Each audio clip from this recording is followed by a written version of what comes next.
โอเคสวัสดีทุกคนเนาะสำหรับวิดีโอนี้ก็จะมาแนะนำวิธีการเข้าระบบเรียน O-Learning เนาะสำหรับใครที่ว่าระบบมันเด้งออกเนาะโดยที่ว่าบ่ได้เข้าหลายมื้อหรือว่าอยู่ดีมันเด้งออกเนาะแล้วมันขึ้นมาเป็นแบบนี้เนาะหรือจะเป็นบางคนก็จะเป็นแบบนี้เนาะถ้าว่าผู้ใดที่ว่ามันเด้งออกแล้วมาเจอหน้าตัวนี้ที่ว่ามีเซ็นโค้ดเนาะที่ว่ามีเซ็นโค้ดตัวนี้เนาะแม่นให้แม่นบ่ให้กดหยังเลยเนาะบ่ให้กดหยังเลยในหน้านี้เนาะให้สังเกตเบิ่งดีๆก่อนเนาะให้มากดอยู่บ่อนนี้บ่อนเดียวก็คือ Account Password Login เนาะให้กดอยู่บ่อนนี้บ่อนเดียวเพราะว่าหลายๆคนไปใช้เบอร์โทรแล้วไปกดขอรหัสใหม่มันจะบ่ได้หรือว่านานโดนเนาะมันจึงได้เพราะฉะนั้นวิธีที่ว่าง่ายที่สุดก็คือให้มาที่ Account Password Login ตัวนี้เนาะหลังจากเรากดมา Account Password Login แล้วเนาะถ้าหากว่าผู้ใดที่ว่าบ่มีเบอร์โทรอยู่นี่ก็แม่นให้พิมพ์เบอร์โทรใส่เนาะให้พิมพ์เบอร์โทรใส่ให้พิมพ์20แล้วก็ตามด้วยเบอร์ของเราเนาะแต่มันจะขึ้นชื่อของเราขึ้นมาเนาะจะขึ้นชื่อของเราขึ้นมาทันทีเลยหลังจากนั้นเราพิมพ์เบอร์ใส่แล้วปึ๊บรหัสผ่านแม่นเราบ่ฮู้เนาะเพราะว่ารหัสผ่านเก่าจะบ่สามารถใส่ได้ให้เรามากดขอรหัสผ่านบนนี้ก็คือ forget password นี่เนาะให้มาขอบนนี้หลังจากเรากด forget password ขึ้นมาเนาะมันจะให้เรายืนยันเบอร์โทรอีกรอบนึงก็ให้เราใส่เบอร์ของเราให้ใส่ครบตาม C2 นี้แล้วกดต่อไปว่า next step ไปเลยแล้วรอท่ารหัสมันจะส่งเข้ามาที่WhatsApp ของเรารหัสมาแล้วเนาะวิธีนี้มันจะไวที่สุดเนาะในการเข้ารหัสเมื่อเรามาฮอดหน้านี้เนาะมันจะให้เราตั้งรหัสผ่านใหม่ตลอดเนาะให้เราตั้งรหัสผ่านใหม่ตลอดซึ่งว่าในอ่าเนื้อหาตัวนี้มันบอกอยู่แล้วเนาะว่า password เนาะต้องมี8อย่างน้อยนี่8ตัวขึ้นไปเนาะหรือว่าบ่เกิน30ตัวแล้วก็รายละเอียดต่างๆมันจะบอกในนี้เนาะแปลออกมาให้เป็นภาษาลาวแล้วก็คือตัวอย่างเนาะรหัสผ่านคือที่ทุกคนเห็นอยู่ในหน้าจอนี้ก็คือรหัสผ่านต้องมี8ตัวขึ้นไป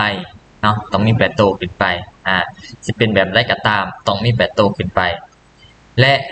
เงื่อนไขตัวที่2ก็คือในรหัสผ่านต้องมีตัวพิมพ์ใหญ่ตัวพิมพ์ใหญ่เนาะและเงื่อนไขตัวที่3ก็คือจะต้องมีอักษรพิเศษบ่ว่าสิเป็นจุดเป็นจำเป็น underscore เป็นขีดต่อเนาะและเงื่อนไขที่4ก็ต้องมีตัวพิมพ์น้อยอยู่ในรหัสผ่านของเรานำและเงื่อนไขที่5ก็จะเป็นตัวเลขเนาะจะเป็นตัวเลขคือตัวนี้จะเป็นตัวอย่างรหัสผ่านตัว O ก็คือตัวพิมพ์ใหญ่เนาะตัว O คือตัวพิมพ์ใหญ่คือข้อที่2นี่ส่วนถัดมาจะเป็น underscore หรือว่าอักษรพิเศษจะอยู่ในเงื่อนไขที่3เนาะส่วนตัวพิมพ์น้อยก็จะเป็นตัวนี้เนาะนี่จะเป็นตัวนี้จะเป็นตัวพิมพ์น้อยและตัวเลขนี่คือให้มันครบตามองค์ประกอบเหล่านี้เนาะจึงจะสามารถสร้างรหัสผ่านได้หรือว่ารหัสผ่านของเราจึงจะใส่ได้เนาะเพราะฉะนั้นแหละทั้งหมดทั้งมวลนี้ในรหัสที่เราสร้างขึ้นมาจะต้องมี8ตัวขึ้นไปคือรหัสที่เราตั้งขึ้นมาแม่น1 2 3 4 5 6 7 8 9มี9ตัวถือว่าผ่านตามเงื่อนไขที่เขาบอกเนาะแล้วบัดนี้เวลาตั้งรหัสผ่านง่ายๆเนาะเวลาที่ว่าทุกคนเด้งออกเนาะหรือว่ารหัสมันเด้งออกวิธีเปลี่ยนง่ายๆก็คือให้เปลี่ยนแต่ตัวเลขด้านหลังนี่ก็พอบ่จำเป็นต้องเปลี่ยนทุกตัวเนาะบ่จำเป็นต้องเปลี่ยนใหม่ทุกตัวเพราะฉะนั้นในครั้งทำอิฐที่เราตั้งคือ o underscore ppo 1000ถ้าหากว่ามันเด้งออกจากระบบเนาะก็ให้เรามาเปลี่ยนแต่ทั้งท้ายก็ได้เป็นเลข1ครั้งต่อไปเด้งออกก็ให้ปรับเป็นเลข2เลข3เลข4เรื่อยๆไปแบบนี้เลข5เรื่อยๆไปให้มันครบ8หรือว่า9ตัวตามที่เงื่อนไขมันบอกเนาะทุกคนบ่จำเป็นต้องเปลี่ยนทุกอย่างอยู่ในนี้เปลี่ยนเพียงแต่ตัวเลขถ้าว่าฮอดเลข9แล้วก็ขึ้นมาเป็นเลข10นี่เป็น11เป็น12นี่เป็น13เปลี่ยนแต่ตัวเลขนี่ตัวเลข2ตัวเลข3ตัวเลขนี่เนาะใน4ตัวเลขนี่เปลี่ยนแต่เท่านี้โอเคเดี๋ยวเรามาลองตัดเนาะเราลองใส่ OPPO แล้วกัน 1,000 ลองเบิ่งเนาะตามที่เงื่อนไขเราแนะนำว่ามันจะได้บ่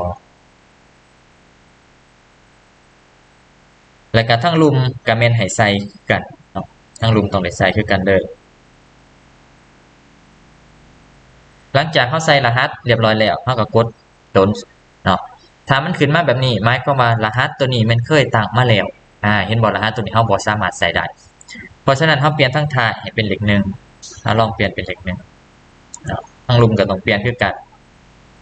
เลขหนึ่งแต่เป็นบ่สามารถนำใส่ได้เนาะเขาลองใส่เป็นเลข10ลบให้เป็น1010เนาะเราใส่เลข10เอาลบรหัสผ่านเก่าออกโอเคเห็นบอกเขาใส่1010ได้ก็ถือว่า password reset สำเร็จเนาะก็คือว่ารหัสผ่านเขาตั้งสำเร็จแล้วและในโอกาสต่อไปถ้าหากว่ามันเด้งออกอีกเนาะมันเด้งออกเขาก็ต้องเปลี่ยนจาก10เป็น11เท่านั้นมันก็สามารถเข้าสู่ระบบได้ง่ายๆเนาะหลังจากที่เรามาหอดหน้านี้ปุ๊บเนาะให้เขากด return กด return มันจะกลับมาหน้าทวิตเนาะบางคนที่ว่าเป็นเครื่องใหม่โทรศัพท์ใหม่บ่ทันผ่านการยืนยันมันจะมีคำว่า unlock เนาะแต่ถ้าว่าเจอในกรณีแบบนั้นให้แชทมาสอบถามตามหลังก็ได้เนาะเพราะว่าเครื่องที่เฮาสาธิตอยู่นี่มันได้ unlock แล้วเพียงแต่ว่ามันเด้งออกเฮาตั้งรหัสก็สามารถกด return เข้าสู่ระบบหรือว่าล็อกอินได้เพียงเท่านี้เฮาก็สามารถเข้าสู่ระบบ o-learning ได้แล้วเนาะก็จะประมาณนี้เนาะสำหรับไผที่ว่ารหัสเด้งออกเนาะแล้วบ่สามารถเข้าได้หรือว่าบ่ฮู้วิธีการตั้งรหัสแม่นให้นำใช้วิธีแบบนี้เนาะสำหรับวิดีโอต่อไปถ้าหากว่าเจอปัญหาเกี่ยวกับหยังใน o-learning เนาะก็จะมาอัดเป็นคลิปวิดีโอบอกกับทุกคนอีกรอบหนึ่งเนาะสำหรับวิดีโอนี้ก็จะมีเพียงส่ำนี้ขอบใจทุกคนบ๊ายบาย